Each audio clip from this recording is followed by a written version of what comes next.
SSME 29 లో ఎన్టీఆర్ గారు ఉన్నారా అనేది టాపిక్. అంటే ఇది చాలా గట్టిగా వింటున్నాను నేను. ఎన్టీఆర్ గారు ఎస్ఎస్ఎంఈ 29 లో ఉన్నారు. He is doing a cameo in the film అని చెప్పి. సో ఇది ఎంతవరకు నిజం, ఎంతవరకు అబద్ధం అని మనం చెప్పలేము అనమాట. బికాస్ రాజమౌళి గారి సినిమాలు ఏదైనా ఎప్పుడైనా జరగచ్చు.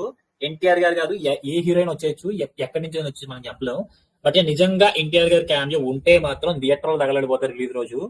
బట్ స్టిల్ మనం దాని మీద బ్లైండ్ గా వెళ్ళిపోద్దు, ఇది నిజం, ఇది కన్ఫర్మ్ అని మనం మాట్లాడుకోవద్దు.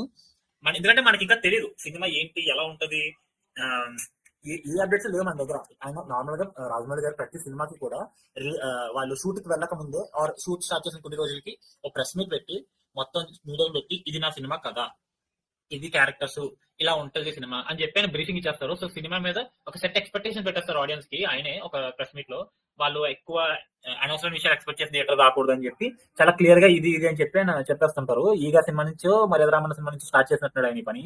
సో ఆయన చాలా వర్కౌట్ అవుతుంది and he's doing with every film. But ఈ సినిమాకి వచ్చరికి ఏంటంటే షూట్ స్టార్ట్ అయింది జనవరిలో, ఫిబ్రవరిలో షూట్ స్టార్ట్ చేశారు.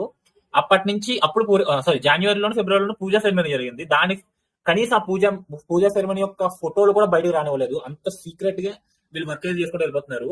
అండ్ షూటింగ్ నుంచి అప్పుడు వీడియో రిలీజ్ అయింది అండ్ రీసెంట్ గా కొన్ని పిక్స్ లీక్ అయినాయి. అవి లీక్ అయినాయి నేను అనుకోవట్లే. వీళ్ళు అఫీషియల్ గా అనౌన్స్ చేయకుండా ఫ్యాన్స్ ని సాటిస్ఫై చేయడం కోసం మన టీమే, మన ఎస్ఎంఈ టీమే దాన్ని లీక్ చేస్తున్నారేమో నా ఫీలింగ్ అనమాట. ఎందుకంటే పూజా సెరమనీ ఫోటోలు కూడా బయటకు రానప్పుడు సెట్ లో షూటింగ్ చేస్తున్నప్పుడు ఆ విజువల్స్ ఎలా బయటకు వస్తాయి? డెఫినెట్లీ అది కావాలని టీమ్ రిలీజ్ చేసిన ఫోటోలే. బట్ అఫీషియల్ హ్యాండిల్ నుంచి కాబట్టి లీక్ చేస్తున్నారు వాళ్ళు. Very very strategic promotions SS Rajamouli గారి దగ్గర నుంచి.